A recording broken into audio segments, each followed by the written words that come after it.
എന്റെ സുഗ്രീവ നിന്നെ നോക്കി ഞാൻ അങ്ങാടി തീർന്നു മാറുന്നു. അവസാനം ഒരു ചങ്ങായി പറഞ്ഞു ഇങ്ങാട്ടുണ്ട് പോകുന്നത്. എന്റെ സൽഗുണ ഞാനൊരു കാര്യം പറയട്ടെ, ഒരു അബദ്ധം പറ്റി. അബദ്ധം എന്ന് പറഞ്ഞാൽ വലിയ അബദ്ധം, ചെറുതല്ല. അബദ്ധം പറ്റി. നിനക്ക് അബദ്ധാണ് എല്ലാം. ഞാൻ സത്യത്തിൽ നിന്നെ കാണാണ്ടൊന്ന് മാറി മാറി നടക്കും. അബദ്ധം പറ്റുണ്ടാ പറയാൻ എത്ര നേരമായി ഞാൻ ആടെ കാത്തിരിക്കും. ഞാൻ വിചാരിച്ച പോലെ അപകടമല്ലേ? വിളിച്ച ഫോൺ എടുക്കുന്നത് എന്തിനാ? ഇങ്ങനെ എടുക്കുക ഞാൻ ഫോണ്. നിന്റെ ഫോണല്ലേ എടുക്കുക.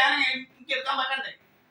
മാനസികമായിട്ട് എനിക്ക് എന്റെ ഫോൺ എടുക്കാൻ പറ്റണ്ടോ? നിനക്ക് എന്താ പറ്റി? ഞാൻ പറഞ്ഞുതരാം നീ കേട്ടോ. ഞാൻ കുറെ ദിവസമായി ഒരു സിനിമ കാണണമെന്നൊക്കെ ഇങ്ങനെ വിചാരിക്കും. സിനിമ കാണണല്ലോ. എടോ നമ്മളെ പേരാമ്പ്ര പോയിട്ട് ഒരു സിനിമ കാണാന്ന് വിചാരിച്ചു. അപ്പൊ ഈ സിഗരറ്റ് വലിക്കണം ഇടയ്ക്ക്. എനിക്ക് ഈ പുറത്തിറങ്ങി നടക്കുമ്പോ എനിക്ക് ഇടയ്ക്ക് സിഗരറ്റ് വലിക്കണമെന്നൊരു തോന്നലുണ്ട്. ഇല്ല ഞാൻ നിർത്തല അല്ല, തിയേറ്റർ ഒന്നും വലിക്കാണ്ടിരിക്കാൻ വേണ്ടിട്ട് ഞാൻ ഒന്ന് മാറ്റി വെച്ചതാ. വലിക്കണ്ടെന്ന് ഞാൻ വിചാരിച്ചു. അപ്പൊ സിനിമ തുടങ്ങി ഇന്റർവെൽ വരുമല്ലോ. എല്ലാ ആൾക്കാരും ഇറങ്ങി വെള്ളം കുടിക്കാനും മൂത്രം ഒഴിക്കാനൊക്കെ പല വായിക്കാനും. അപ്പൊ ഞാൻ 3-4 ആൾക്കാർ മാത്രമേ ഉള്ളൂ തിയേറ്ററിന്റെ അകത്ത്. അപ്പൊ ഞാൻ എന്ത് ചെയ്ത് പതുക്കെ ആരും കാണാണ്ട് ബേക്കിലാണ് കഴിക്കുന്നത്, ഏറ്റവും ബേക്കിലല്ലേ.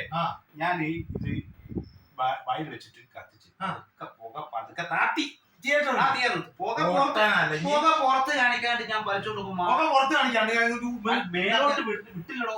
വായി തന്നെ മിണിഞ്ഞോത്ത് പുക മിണുങ്ങുന്ന കൂടെ നമ്മൾ പുറത്ത് പുക കൊടുക്കാണ്ടിരിക്കാൻ വേണ്ടി പുകയും മിണുങ്ങും. കുറച്ച് ഒരു ബുദ്ധിമുട്ട് ഈ പടക്കിയ എന്തിനും ഞാൻ പറയുന്നത് ഇത് കേക്ക്. അപ്പൊ ഞാൻ ഇങ്ങനെ വലിച്ചോണ്ട് പോകും പുറകു വീട്ടിലാണ് തോന്നുന്നത്.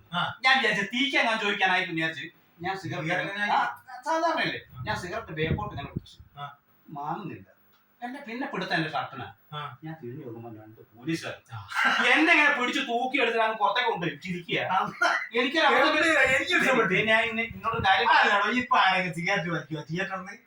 എന്റെ ഒരു വിഷമം കേൾക്കുമ്പോ ഇനി ചിരിക്കുന്നത് ഒരു മര്യാദ. ഇനി എന്ത് സുഹൃത്താണോ? അല്ല എന്നിട്ട് 2 പോലീസുകാർ കൂട്ടി ഞാൻ പുറത്തേക്ക് കൊണ്ടുപോയി.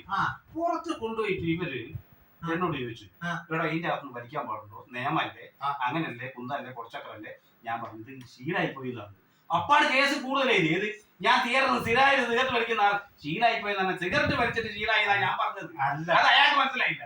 അവസാനമോ ഇയാളെന്ന് പറഞ്ഞ് പിന്നെ എന്റെ പേരെന്താന്ന് വെച്ചു. പേര് 100 രൂപ എടുത്താൽ കൊടുത്താൽ പോലെ. അപ്പൊ കൊടുത്തിട്ടൊന്നും വാങ്ങുന്നില്ല. അപ്പൊ പൈസ കൊടുത്തിട്ടൊന്നും വാങ്ങുന്നില്ല. അതേ ഞാൻ നോക്കിക്കത്. അപ്പൊ പേര് എന്താന്ന് വെച്ചപ്പോ ഞാൻ എന്റെ സുഹൃത്തിന്റെ പേരാണ്. അത് നന്നായി പണി കിട്ടി. പണി അല്ല പറയണ്ട. പിന്നെ എന്നോട് 2ാമത് ഫോൺ നമ്പർ ചോദിച്ചു. ഞാൻ ഫോൺ നമ്പർ കൊടുത്തു.